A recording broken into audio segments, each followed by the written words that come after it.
Hello world, it's Ted Hawes here, and this is, what is this?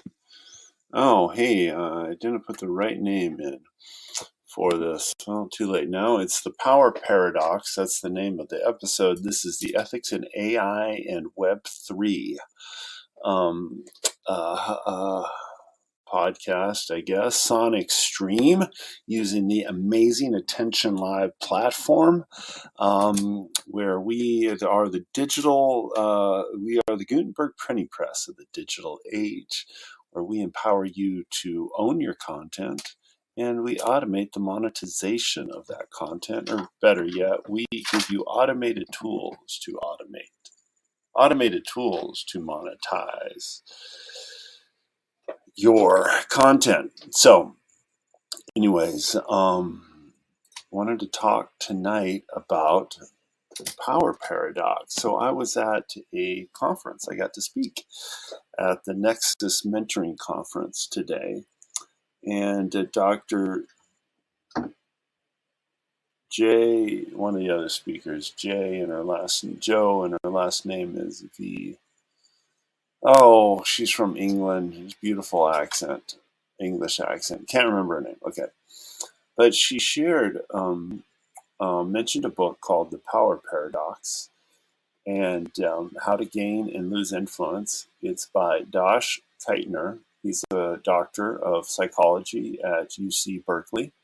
This book came out in 2026. It explores the dynamics of power and how it is gained and lost in human societies.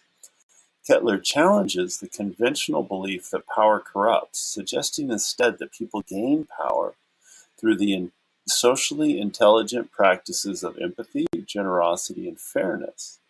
However, once power is obtained, these practices often diminish, leading to the individual's fall from power. The cycle is what Keltner refers to as the power paradox. I'm very interested to dive in more. Just found out about this, but it resonated so deeply with a lot of things I've been thinking about. And I think in many cases, a person gains power through these admirable attributes of empathy, fairness, generosity. And it's not just that those attributes diminish when they are once in a position of power, but they're actually harder to implement in a position of power.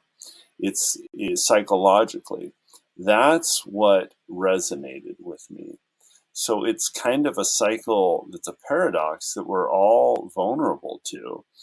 And that we as emerging leaders, which is what agents of change generally are, need to have greater empathy for those who are in power. So I want to dive into that more. It made me think. The Nexus Summit was really about mentoring and launching a mentoring program to empower the younger generation. I guess they want to really target those who are 18 to 35, 21 to 35, something in there. And but the ages in the conference, and they launched a program that is mentoring, connecting the young people with the older people, so that they can be mentored. But one of the main themes is that mentoring goes both ways. You receive as well as give, and it's not strictly, or shouldn't be strictly, a one-way power dynamic for sure. That you learn from each other. So I was just very, very excited about it, that we need to set a goal for a true north. One of the themes is setting a true north that is so much bigger. Like, what really matters? Is it money? Is it fame? Those things are so passing and fleeting, and they don't hold up to the adversity of life. When you have a bigger vision than that, it's able to sustain you through much more difficult times. It's more resilient. And anyways, Dr. gave one of the talks and mentioned that, and how she had gone through a situation where a greatly admired leader um, did not adhere to their own principles and everything that they learned through that. And so that's my thoughts today on ethics. And what's the takeaway? Well, the takeaway for me is that,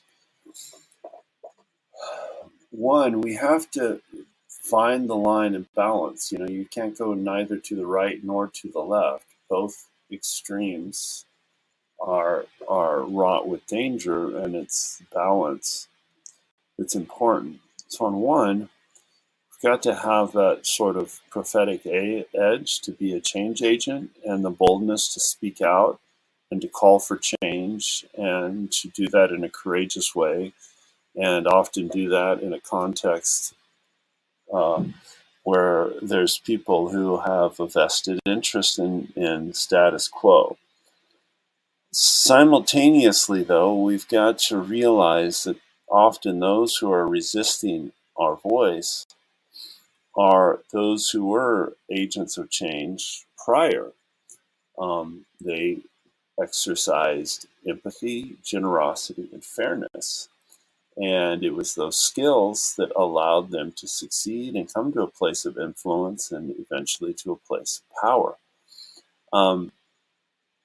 And we are, in a sense, striving for that, because if we have a voice for change, we want to see that change implemented. And when that change is implemented, by default, we're the ones who are going to be entrusted with influence and power. And so in that sense, you have to be very humble to realize that when the tides are turned, the positions are changed, it's not easy. And it's very,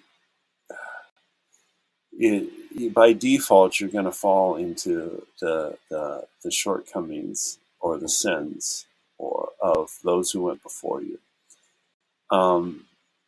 And so to safeguard against that, it's not enough to just say, I'll never be like the old man.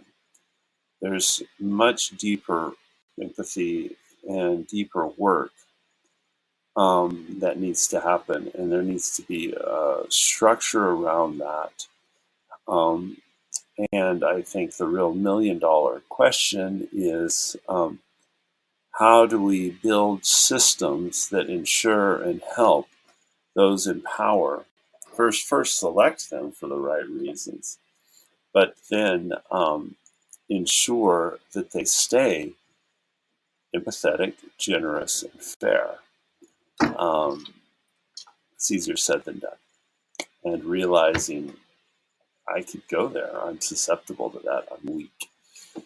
And so there you go. That's the takeaway. All right. Well, I'm going to end this sonic stream now in 5, 4, 3, 2,